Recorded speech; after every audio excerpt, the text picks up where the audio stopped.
Hello दोस्तों, स्वागत है हमारे नए वीडियो में। आज की वीडियो में हम लोग एक रोमांटिक ड्रामा मूवी का एक्सप्लेन करने वाले हैं। इस मूवी के शुरुआत में हम लोग एक आयरिस नाम की लड़की को देखते हैं, जिसे एक जोश नाम के लड़के से प्यार हो जाता है। जोश आयरिस के साथ कई बार घपाघप किया करता था। एक दिन जब वो अपने दोस्तों के पास आयरिस को मिलवाने के लिए लेकर जाता है, तब उसके दोस्त भी आयरिस को देखकर उसकी तरफ अट्रैक्ट हो जाते हैं और वो लोग भी अब आयरिस के साथ इंटीमेट होना चाहते हैं। लेकिन सबसे हैरानी की बात यह थी कि जोश को इस बात से कोई भी फर्क नहीं पड़ता है कि कोई भी आयरिस के साथ घपाघप कर सकता है। एक बार आयरिस जब जोश के दोस्त के साथ अकेली होती है, तब वो आयरिस को अपने पास बुलाता है और कहता है मेरे पास आ जाओ, क्योंकि तुम इसी काम के लिए यहाँ हो। इसके बाद वो आदमी आयरिस के साथ में क्या करता है, ये हम लोग इस वीडियो में आगे देखेंगे। तो चलिए इस मूवी को शुरू करते हैं। इस मूवी की शुरुआत एक सुपरमार्केट से होती है। यहाँ पर हम लोग एक आयरिस नाम की लड़की को देखते हैं। तभी एक जोश नाम का लड़का यहाँ आता है। जोश आयरिस को ही देखे जा रहा था। यहाँ आयरिस भी जोश को नोटिस करती है। इन दोनों की नजरें मिलती हैं और इन दोनों को पहली नजर में ही प्यार हो जाता है। अब ये लोग साथ में घूमते हैं। जोश आयरिस को अपने दोस्तों से मिलाने के लिए लेकर जाता है।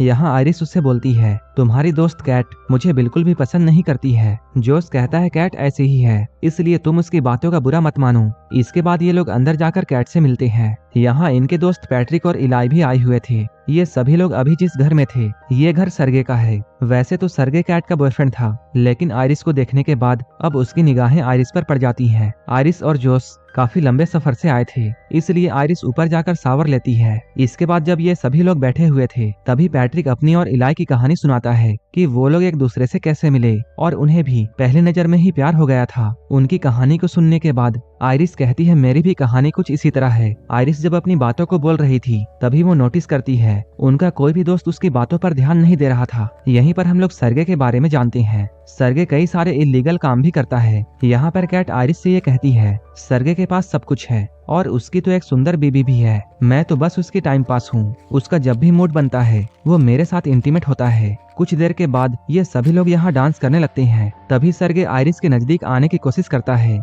यहीं पर जोश भी होता है। डांस करते हुए आयरिस जोश को अपने तरफ खींचती है। यहाँ ये लोग साथ में काफी मस्ती करते हैं। रात में सोने से पहले ये लोग इंटीमेट होते हैं, लेकिन तभी आयरिस कुछ बोलने लगती है। जोश उसे कहता है सो जाओ। तभी आयरिस एकदम से ही सो जाती है। सुबह में ये लोग नदी के पास जाने वाले थे। जोश आयरिस से कहता है मेरा जाने का मन नहीं है, इसलिए तुम अकेली चली जाओ। जोश आयरिस की बातों को मानकर अकेली जाती है, लेकिन आयरिस के जाते ही जोश ने अपने फोन में वो एक पेन ड्राइव को कनेक्ट करता है। इधर बाहर आयरिस को अपने जेब में एक चाकू मिलता है। यहाँ पर पीछे सरगे भी होता है। सरगे आयरिस के साथ फ्लर्ट करने की कोशिश कर रहा था। सरगे को देखकर आयरिस कहती है मुझे अब वापस जाना चाहिए, लेकिन सरगे उससे कहता है तुम मेरे गेस्ट हाउस में आई हो, इसलिए तुम्हें थोड़ा टाइम मेरे साथ गुजारना चाहिए। सरगे यहाँ आयरिस को सनस्क्रीन देकर ये कहता है कि तुम मेरी पीठ पर इसे लगा दो। तभी वो आयरिस का हाथ पकड़ लेता है। सरगे कहता है मेरे पास कैट का परमिशन है और तुम तो यही करने के लिए हो। कुछ ही देर के बाद हम लोग आयरिस को देखते हैं, जो कि खून में पूरी तरह लथपथ थी। आयरिस कहती है मैंने उसे रोकने की कोशिश की, लेकिन वो नहीं रुका और वो मेरे साथ जबरदस्ती करने वाला था। वो मुझे गला घोंटकर मारना चाहता था, इसलिए मुझे उसे मारना पड़ा। ये सुनकर जोश आयरिस से कहता है सो जाओ। तभी आयरिस अचानक सो जाती है। यहीं पर हम लोग ये समझ पाते हैं आयरिस कोई इंसान नहीं बल्कि एक रोबोट है। अब इन लोगों ने आयरिस को बांध दिया। ये लोग आपस में ये बातें करते हैं हम लोग पुलिस को साफ साफ कह देंगे कि सरगे के साथ सारा कुछ इसने किया है। यहाँ पर जोश इलाई से कहता है तुम बाहर जाकर पुलिस को फोन करो और मैं आयरिस को लास्ट बार गुड बाय कहना चाहता हूँ। इसके बाद वो आयरिस को ऑन करता है। ऑन होते ही आयरिस पूछती है तुमने मुझे बांध कर क्यों रखा है और मेरे साथ ये सब क्या हो रहा है। जोश यहाँ आयरिस को सब कुछ सच बताता है। वो कहता है तुम एक रोबोट हो और मैंने तुम्हें अपने लिए खरीदा था। तुम्हारी सारी की सारी फीलिंग्स बस प्रोग्रामिंग है। यहाँ पर जोश उसे अपने फोन से कंट्रोल करके उसे बताने की कोशिश करता है कि तुम सच में एक रोबोट हो, लेकिन आयरिस उसकी बातों पर विश्वास नहीं करती है। वो कहती है मुझे मेरी पूरी जिंदगी याद है। जोश कहता है वो सब भी आर्टिफिशियल झूठ है और ना ही हम लोग किसी सुपरमार्केट में मिले थे, बल्कि तुम्हें तो मेरे घर में डिलीवर किया गया था। अब हम लोग उस वक्त को देखते हैं जब आयरिस जोश को दी जा रही थी। कंपनी वाले जोश से ये कहे थे कि ये रोबोट बिल्कुल सेफ है, ये कभी भी किसी इंसान या फिर किसी जानवर को हर्ट नहीं कर सकती है और ना ही ये कभी आपसे झूठ बोलेगी। यहाँ तक कि आप इसे अपने तरीके से कस्टमाइज भी कर सकते हैं। आप इसके साथ जो भी कुछ करना चाहें वो सब कुछ आप कर सकते हैं और जब भी आप इसे रिसेट करना चाहें तब इसके कान के पीछे अपना थंब स्कैन कर देना होगा। इसके बाद जोश आयरिस के सामने बैठकर उसके अंदर लव वाला फीलिंग डेवलप करने लगता है, जिससे आयरिस को ऐसा लगता है जोश उसका बॉयफ्रेंड है और अब वो जोश को अपना सब कुछ मानती है। वो उसके साथ कई बार इंटीमेट भी होता है, लेकिन अब जोश ने आयरिस को सब कुछ बता दिया था। वो कहता है तुम्हारी सारी फीलिंग्स प्रोग्रामिंग है। ये सुनकर आयरिस रोने लगती है। आयरिस कहती है मैंने मान लिया कि मैं एक रोबोट हूँ, लेकिन फिर भी मैं तुमसे प्यार करती हूँ और मैं तुम्हारे साथ रहना चाहती हूँ। लेकिन तभी वहाँ पर कैट आती है। कैट जोश से कहती है इसे बंद करो, लेकिन जोश आयरिस को बंद करने के बजाय कैट से बातें करने लगता है।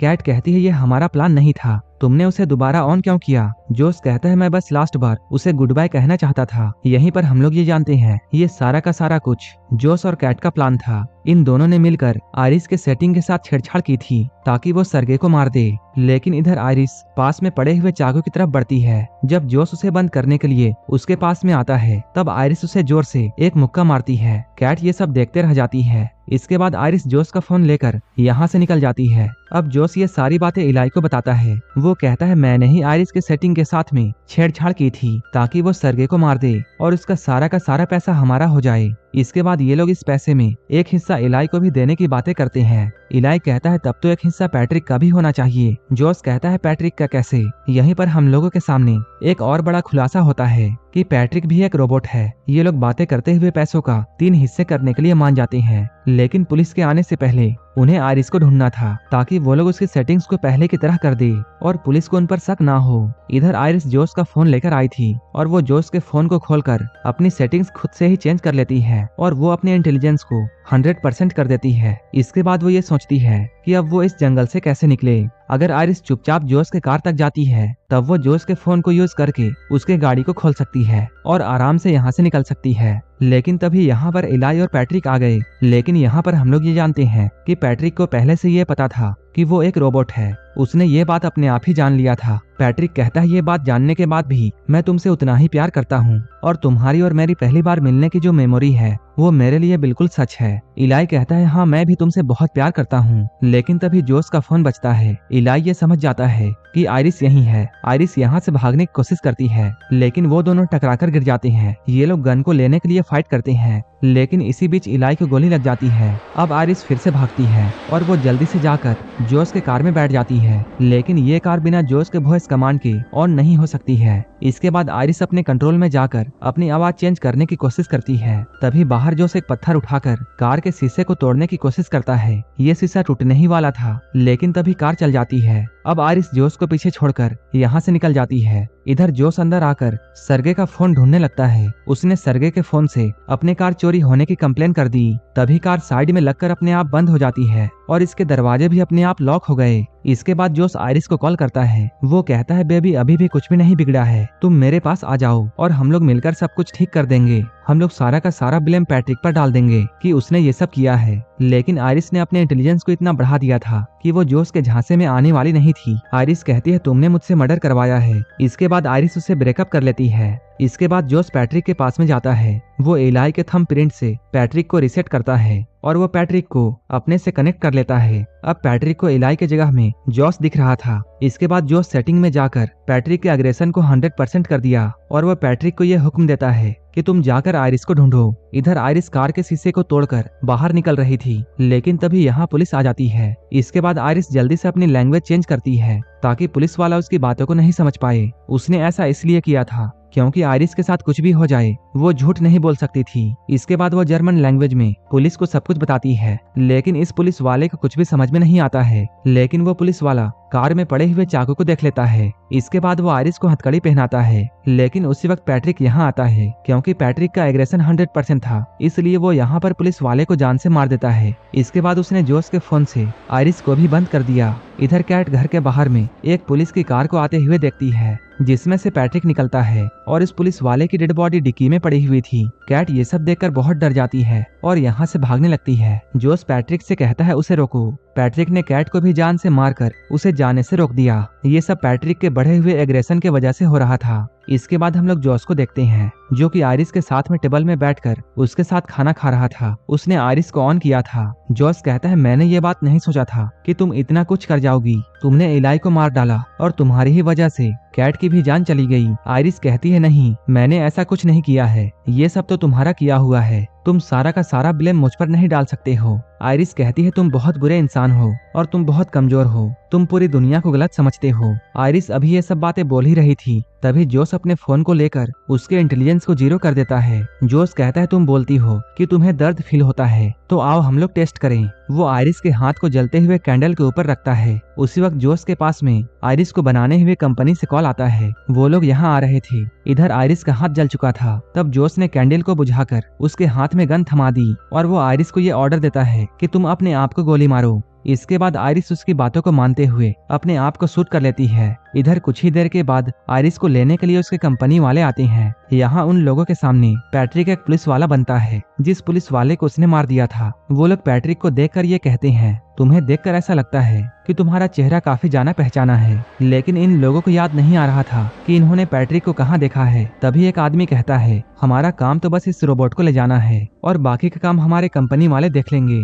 लेकिन आयरिस के साथ में जो भी कुछ हुआ था उन सभी की रिकॉर्डिंग आयरिस के मेमोरी में होती है और वो मेमोरी कार्ड उसके पेट के एरिया के पास में होती है, जो कि अभी भी बिल्कुल सेफ थी। जोस ये बात जानकर बिल्कुल डर जाता है। कंपनी वालों को भी ये अंदाजा था कि पक्का जोस ने ही आयरिस के साथ में गलत किया होगा और उसी ने इसके सेटिंग के साथ में छेड़छाड़ की है, क्योंकि उनका बनाया हुआ रोबोट इतना कुछ नहीं करता है। लेकिन तभी पैट्रिक इन लोगों के सामने आ जाता है। पैट्रिक इनमें से एक आदमी को मार देता है, लेकिन दूसरा आदमी पैट्रिक से बचकर भागता है। वहीं इधर अंदर इन लोगों के वैन में आयरिस रिबूट हो चुकी थी। इधर बाहर पैट्रिक ने उस लड़के को पकड़ लिया था, लेकिन आयरिस यहाँ आकर पैट्रिक को हर्ट नहीं कर पाती है, क्योंकि उसकी सेटिंग्स रिबूट हो चुकी थी। तभी आयरिस कहती है पैट्रिक जोस तुमसे प्यार नहीं करता है, वो तो बस तुम्हारा इस्तेमाल कर रहा है। यहाँ पर आयरिस पैट्रिक के सामने वही लाइन्स बोलती है जो कि पैट्रिक ने इलाई को बोली थी। वो कहती है याद करो तुम इलाई को प्यार करते हो, ना कि जोस को। आयरिस कहती है पैट्रिक तुम जानते हो हम लोग झूठ नहीं बोल सकते हैं। आयरिस की सारी बातों को सुनकर पैट्रिक को इलाई याद आ जाता है।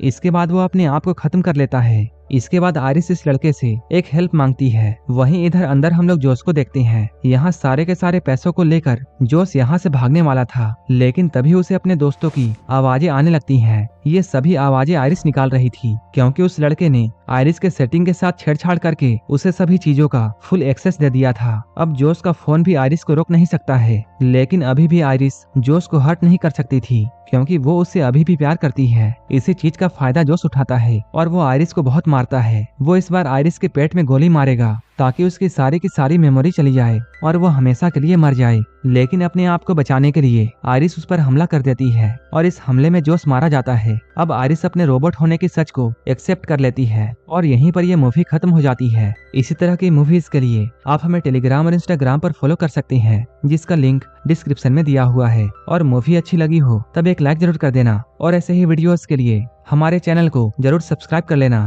तो मिलते हैं हमारे नेक्स्ट वीडियो में।